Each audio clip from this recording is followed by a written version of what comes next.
두 번째로는 이 사업의 재개발 사업인데 그 목적에 따라서 주로 재개발 사업의 대상은 단독주택이나 뭐 이런 것이 주요 대상이기는 합니다만은 이 사업장은 여러분도 잘 보시다시피 이 도면을 한번 보시면 뒤에가 산이에요.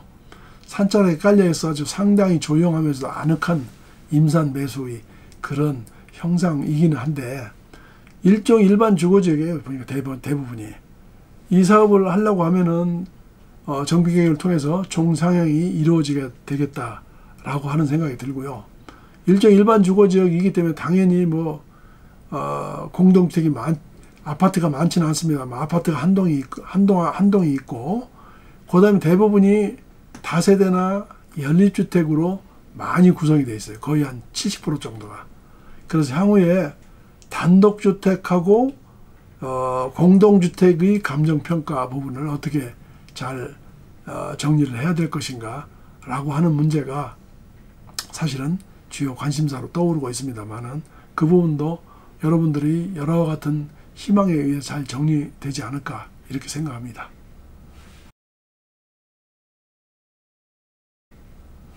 그 다음에 세 번째의 얘기를 좀 나눠보고 싶은데요. 이 세 번째의 부분은 지금 이 사업장이 추진위원회 구성을 위한 추진준비위원회가 구성이 돼서 사업 설명회를 가지고 있고요. 오늘 제가 참여한 곳은 정비사업 추진준비위원회의 사업 설명회입니다. 그 외에도 지정개발자 추진을 위한 위원회가 또 구성이 돼서 서로 먼저 사업을 진행해 나가려고 이렇게 노력을 하고 있는 것을 보입니다. 이 부분에 대해서는 사업 시행자가 누가 될 것이냐에 따라서 서로 사업의 진로가 바뀌게 됩니다만은 여러분들 구역 지정이 고시가 되면은 그 고시된 토지 등 소유자 수의 과반수로서 추진위원회를 구성할 수가 있고 승인을 받을 수가 있습니다.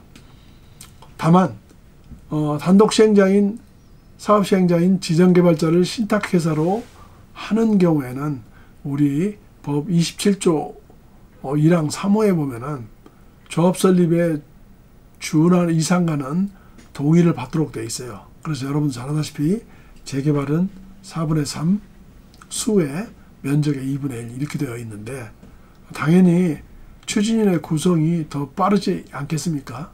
그래서 나머지는 조합 설립에 동의하는 수준을 갖춰야 되는데 그 순서를 따르면 그렇게 된다는 것이고요. 추진위원회가 제대로 진행을 해 나가지 못하게 되면은 나중에 지정개발자인 사업 시행자로서 신탁사가 들어오는 사례가 종종 있습니다. 이럴 경우에는 당연히 지정개발자의 승인을 받게 되면은 기존의 추진위원회는 취소 처리로 의제가 된다는 거, 이 점 알고 계셨으면 합니다. 특히 양자의 싸움은 바람직하지 않고 서로 경합이 되더라도 제가 볼 때는 사업 시행자의 동의율이 어떻게 되느냐에 따라서 많이 갈라지지 않을까 저는 이렇게 생각합니다.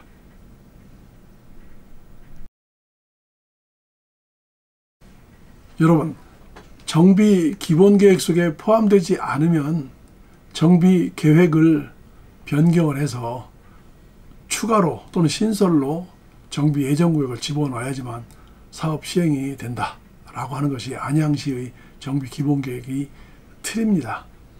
그래서 수촌 A블록이 요번에 들어갔지만 뭐 여러분도 아다시피 지금 기존에 들어갔던 거 빼고도 15개가 이상이 지금 추가로 되어 있지 않습니까? 이 추가로 됐는데 저는 그래서 이런 관점에서 여러분들한테 좀 설명을 드릴까 합니다. 나머지 사업장들 예를 들어서 안양구동 행정복지센터 주변, 만안초등학교, 만안도서관 주변 쭉 해서 15가지가 추가가 됐는데 이 사업장들이 어떻게 해서 오늘과 같이 정비 예정구역으로 포함되고 있는지 여부를 좀 알아두시면은 향후에 다른 사업장들도 도움이 되지 않을까 해서 좀 첨언을 드릴까 합니다. 말씀드렸듯이 2020년 3월 9일 날 안양시 2030 정비 기본계획을 처음으로 만들었어요. 그 만들면서 재개발 사업장에 대해서 9개를 이렇게 정리를 해서 먼저 출발을 했던 것이죠.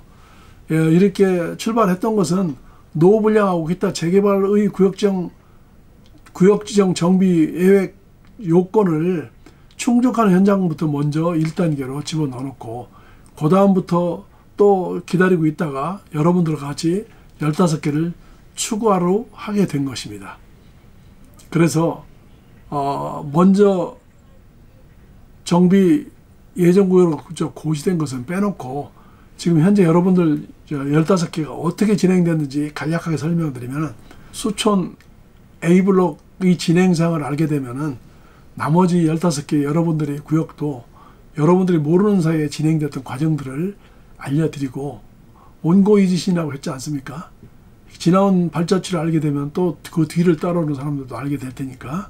그래서 2020년 3월 9일 날 안양시는 2030 정비 기본계획을 수립 고시해서 첫 번째로 재개발 재개발 재건축 예정구역을 9개를 설정을 했던 것이죠. 그런데 그 이후로 기간이 지나면서 여러분들과 같이 15개의 추가 구역들이 이제 입안 제안이나 입안 요청을 하게 됐는데, 그 중에서 수촌 A블록을 샘플로 먼저 말씀을 드리면 22년 10월 21일 날 동의서 70%를 받아가지고 재개발 입안 제안을 요청을 했어요. 이건 무슨 뜻이냐면은 앞으로 재개발 사업으로 갈 테니까 재개발 정비 예정구역으로 좀 포함시켜줘라. 그래서 앞으로 재개발로 입안할 수 있도록 요청을 했던 것이죠. 그리고 그 이듬해 1월 달에 안양시는 이 의견을 받아들여가지고 수촌 A블록 등에 대해서 2030 정비 기본계획을 반영을 하고 수촌 A구역을 도시계획 용역을 발주 예정을 했던 것이죠. 이 도시계획 용역은 실제로 정비계획 입안 제안을 하는 게 그냥 해주세요 하고 의견만 낸다고 되는 게 아니고, 여러 가지 도시계획 도서도 만들고 청량도 하고 계획서를 작성을 해야 되는데, 이것은 도시계획 업체가 진행을 하기 때문에 이렇게 발주를 한 것이라고 보시면 됩니다. 그리고 23년도 4월 23일 날 수촌 A블록 재개발 사업 설명회를 좀 가진 바 있고요. 그래서 계속 진행해 나오다가 올해 1월 29일 날 드디어 완성이 돼서 2030 정비 기본계획 변경 공람을 하게 되면서 수촌 A블록과 함께 추가로 확대되는 15개를 집어넣어서 알리게 된 겁니다. 그래서 이쪽 보면은 행정복지센터 주변, 만안초등학교 주변, 만안도서관 주변 이렇게 해서 재개발 현장들을 쭉 추가를 해 놓은 것이 눈에 띕니다. 여기는 2차로 추가로 된 것은 다 재개발 현장으로 나와 있습니다. 그래서 제가 오늘 갔다 왔던 9번째 나오는 수촌 A블록에 대해서 설명을 하면서 나머지 사업장에 대해서도 같이 설명을 드리는 겁니다. 그래서 2월달 말고 한 2달 뒤에 25년도 4월 16일 날은요, 이렇게 올라가서 안양시 도계위 심의 결과에 보면은 여러 가지 의견이 나와요. 그래서 이 의견들을 기본계획을 변경을 하면서 재공람을 시켜버렸어요. 그래서 15개 사업 현장들한테 일부 구역계를 변경을 했고 면적이나 경계가 좀 바뀌었다는 얘기죠. 그 다음에는 건폐율이나 용적률 등 밀도 계획을 좀 정리를 했고, 제일 중요한 것은 정비 예정구역으로 신축이 늘어나게 되면은 구역이 정비 예정구역에 대한 행위 제한을 걸겠다고 하는 의사표시가 들어가 있어요.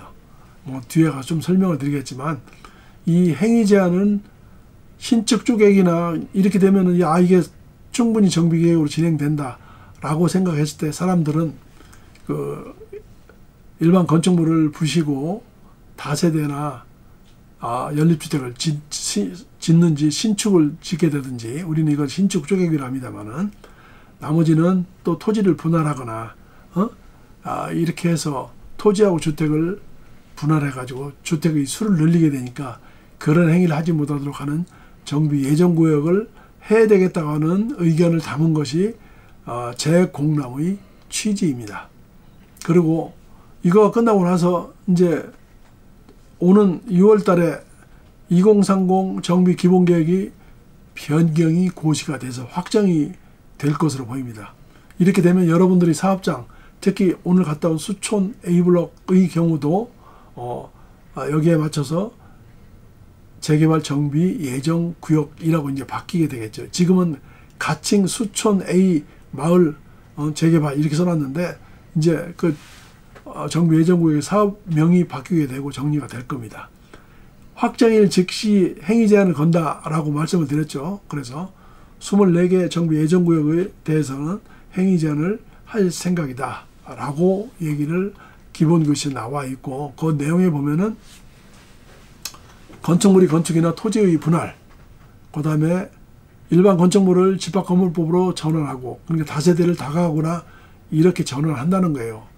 아까 말씀드렸듯이 다세대나 연립주택을 지면서 거기 상가의 부분이나 들어가 있는 경우에는 그 상가의 지분 쪼개기를 제한하겠다라고 하는 것이죠.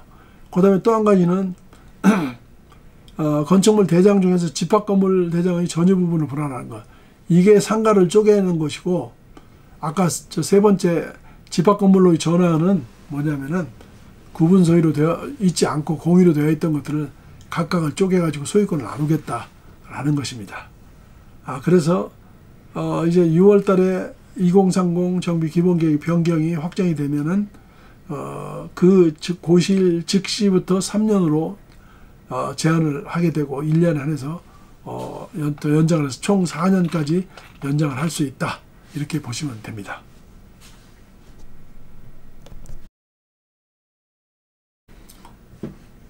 그러면 정비 예정구역으로 확정이 되게 되면은 앞으로 이 사업 절차는 어떤 것인가 라고 궁금해 하셨습니다.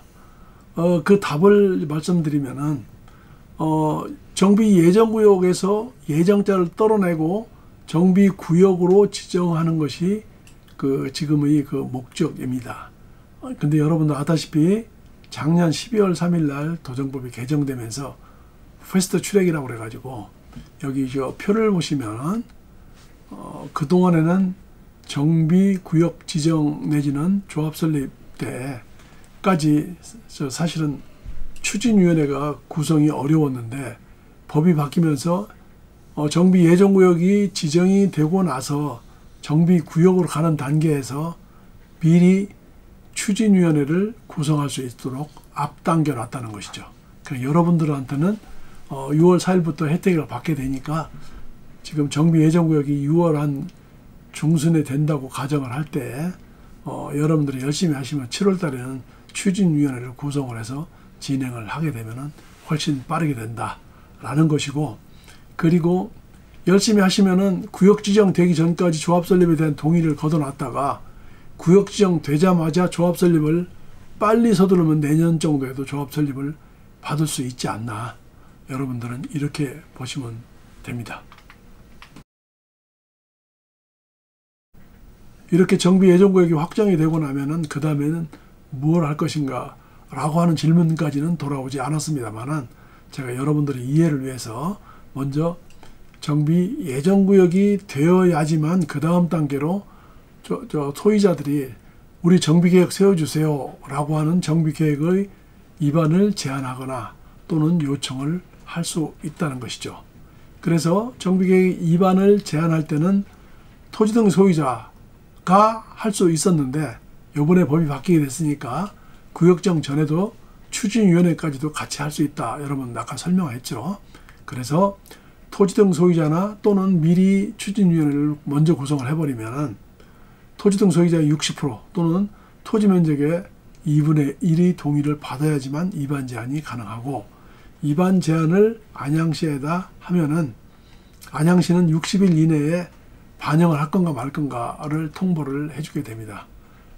통보를 해주고 나서 하게 된다라고 하게 되면은 안양시는 주민에게 서면 통보하고 주민 설명회를 하고 30일 이상 공람 공고를 별도로 또 거치게 됩니다. 저번에 했던 공람 공고는 미안하지만 여기에 관련된 공람 공고가 아니고 기본 계획을 변경하기 위한 공람 공고라는 것이죠. 이렇게 절차를 거쳐서 도시계획위원회의 심의를 안양시에서 해서 정비구역이 지정 고시가 되면은 바로 추진위원회 구성도 되면서 조합 설립도 되는 이런 절차를 걷게 되는 것이죠.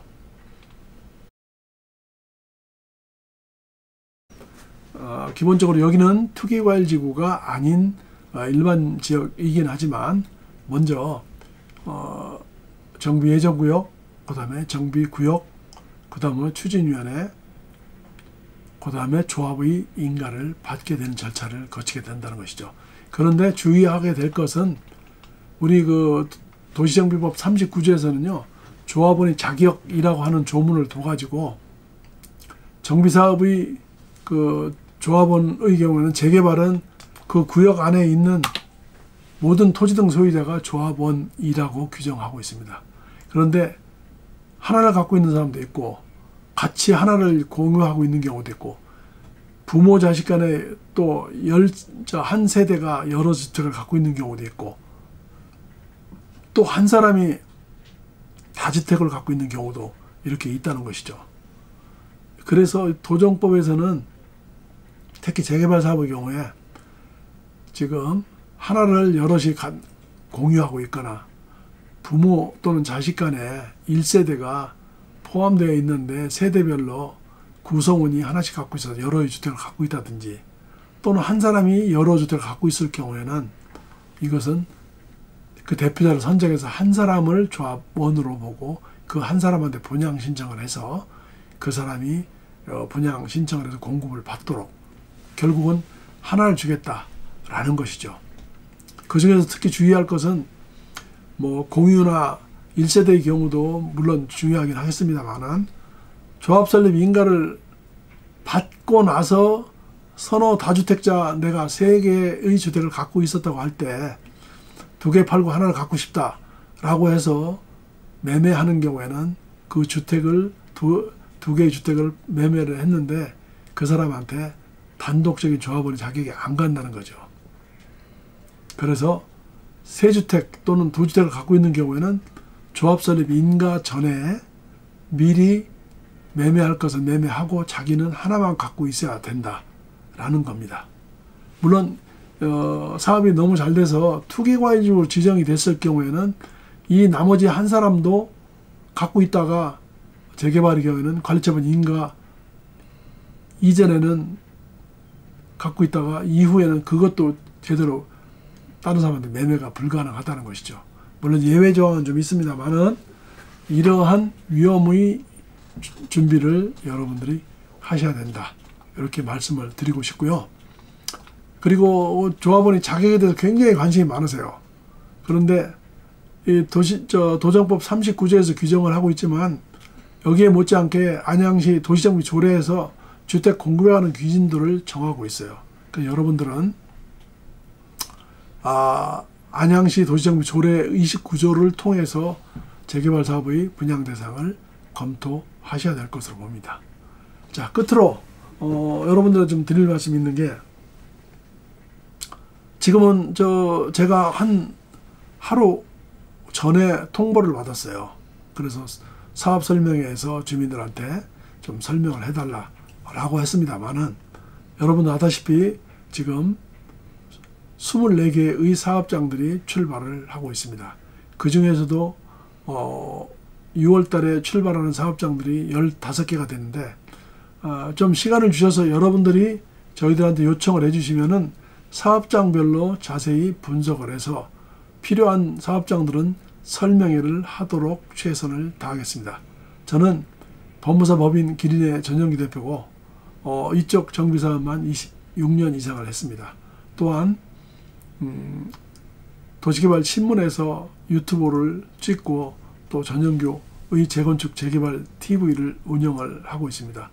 여러분들에게 주로 유익하고 좋은 소식만 전하는 이런 유튜버로서 저희들한테 설명 요청을 해오면 충실하게 분석을 해서 설명을 드리도록 하겠습니다. 보아주셔서 감사합니다.